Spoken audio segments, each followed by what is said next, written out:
नमस्कार दोस्तों, दूरस्थ एवं मुक्त शिक्षा और संस्कृति की आवाज ये है उत्तराखंड मुक्त विश्वविद्यालय का community radio hello Haldwani 91.2 megahertz की फ्रीक्वेंसी पर आप इसे सुन पाते हैं।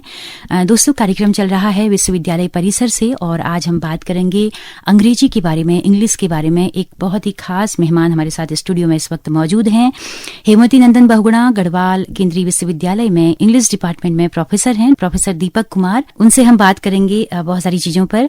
दीपक जी, आपका बहुत बहुत स्वागत है हमारे इस कार्यक्रम में। धन्यवाद मैडम। सर, इंग्लिश आप पढ़ाते हैं और एक ऐसी विश्वविद्यालय में जो कि पहाड़ का विश्वविद्यालय है और एक फोबिया रहता ही है बच्चों में और पहाड़ के लोगों में थोड़ा ज्यादा रहता है। मतलब इंग्लिश को हम जीत गए तो हम सब कुछ कर लेंगे, जबकि देखा जाता है कि कोई भी भाषा ज्ञान का पर्याय नहीं होती है। ज्ञान अपनी जगह होता है, भाषा अपनी। लेकिन एक टेरर जो बना हुआ था, जो हम मैकाले शिक्षा पद्धति की बात करते हैं, तो वो कितना आप पाते हैं यहाँ के बच्चों में कुछ बदलाव आया है? हाँ मैडम, एक चीज है कि इंग्लिश का एक बच्चों के अंदर एक फोबिया है कि हम लोग नॉर्थ इंडियन हैं और हम लोगों को अंग्रेजी नहीं आएगी।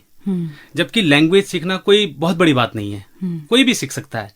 और ज्ञान का भाषा से कोई डिफरेंसेस नहीं है कि हम ये बोल सकते हैं कि कहीं अगर आप आदमी को ज्ञान कम है और उसको भाषा नहीं है तो आज की डेट पे ट्रांसलेटर बहुत मिल जाते हैं। आदमी जो इंटरनेशनल लैंग्वेज है हमारी अंग्रेजी, आज की अधिकतर लोगों की कोशिश ये होती है कि हमें अंग्रेजी आ जाए।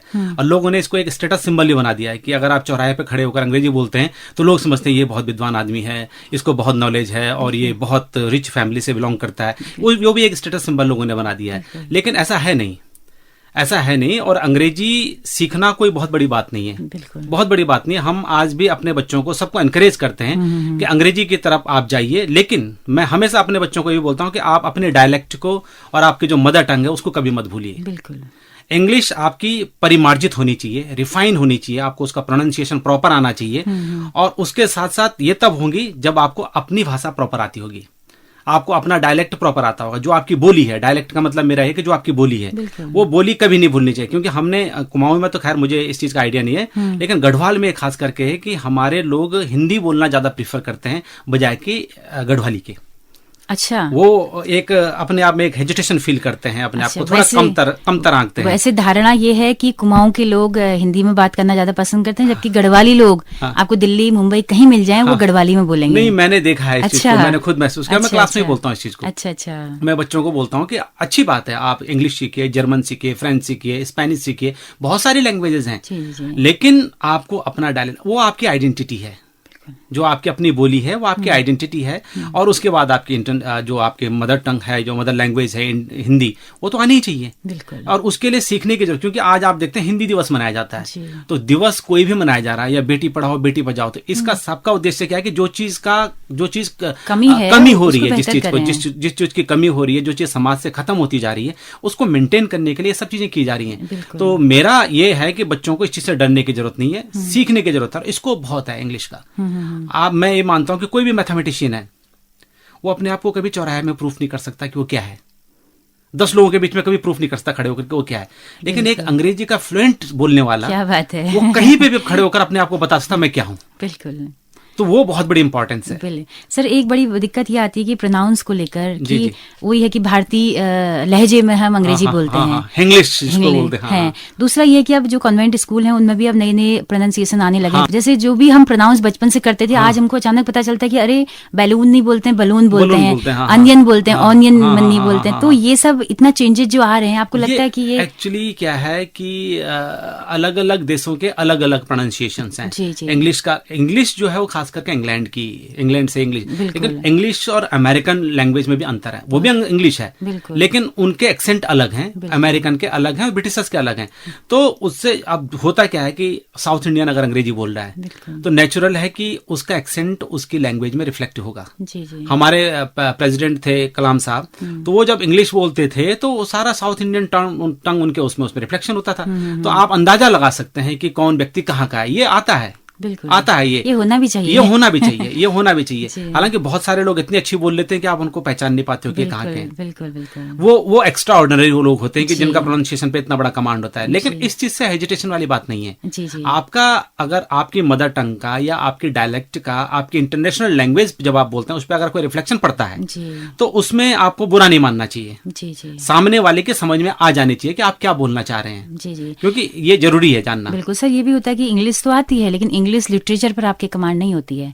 आपको लिटरेचर का जो पूरा है, लिटरेचर का मैडम ऐसा है कि लिटरेचर का कमांड तो उसी को होगी जो लिटरेचर पढ़ेगा, जो पढ़ेगा। क्योंकि इंटरमीडिएट तक, खास करके हाई स्कूल तक जो हम बच्चों को जो ग्रामर जो पढ़ाई जाती है, लैंग्वेज अलग चीज है, लैंग्वेज अलग चीज है, लिटरेचर अलग चीज है। तो लैंग्वेज में तो ऐसा है कि आपको भाषा का ज्ञान कराया जाता है कि वर्ड कैसे बनते हैं, सेंटेंस कैसे बनते हैं, कॉमा कहाँ लगता है, पंक्चुएशन कहाँ लगता है, ट्रांसलेशन कैसा होता है, पार्ट्स ऑफ स्पीच का स्पीच कहाँ कहाँ करते हैं, सिंटैक्स कहाँ होता है, ये सब चीजें उसमें बताई जाती हैं।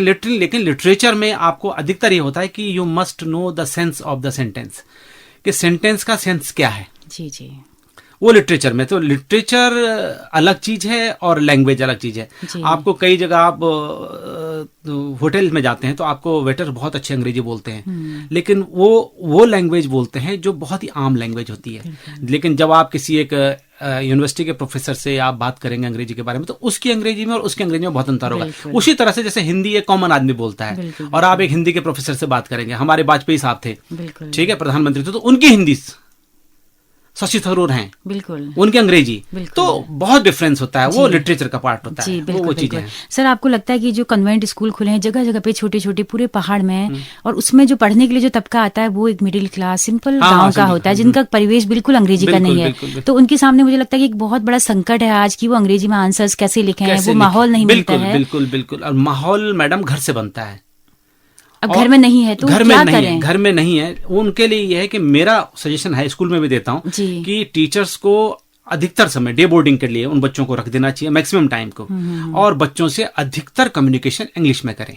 बच्चे गलत बोल रहे हैं, कोई बात नहीं, गलत बोलेंगे तभी सही बोलेंगे। बिल्कुल। अगर आप पहाड़ से पलायन करके बच्चों को पढ़ाने के मकसद से यहाँ आ गए हैं तो थोड़ी और मेहनत कर लीजिए। बच्चों पर थोड़ा या तो ट्यूशन लगाएं, फिर इंग्लिश का, या ट्यूशन लगाएं, या उनके लिए इंग्लिश का न्यूज़पेपर लगाएं, और उनके लिए डिक्शनरी जरूर खरीद दें। और आजकल तो ऑनलाइन बहुत सारे कोर्सेज आ गए हैं जिससे आप प्रोनाउंसिएशन भी सीख सकते हैं, आप लैंग्वेज किस तरह से बोलेंगे, टॉक किस तरह से करेंगे अपने फ्रेंड से या रिलेटिव से, तो सब कुछ संभव है। बिल्कुल सर, ऐसा लगता है कि जो एलीट क्लास तक सीमित थी इंग्लिश, आपने कहा कि बहुत रीच होगा, ये होगा, तो वो आज जनपद तक, ग्रास रूट लेवल तक लोगों ने उसको एक्सेप्ट किया है। इसकी अप्रोच है, क्योंकि मैं अपनी बात खुद करता हूँ, हमने 6 से इंग्लिश पढ़ी है जी, लेकिन मैं इंग्लिश कोर्स हमारे क्लास में 6 से आया, लेकिन मैं 3rd से इंग्लिश पढ़ रहा हूँ जी।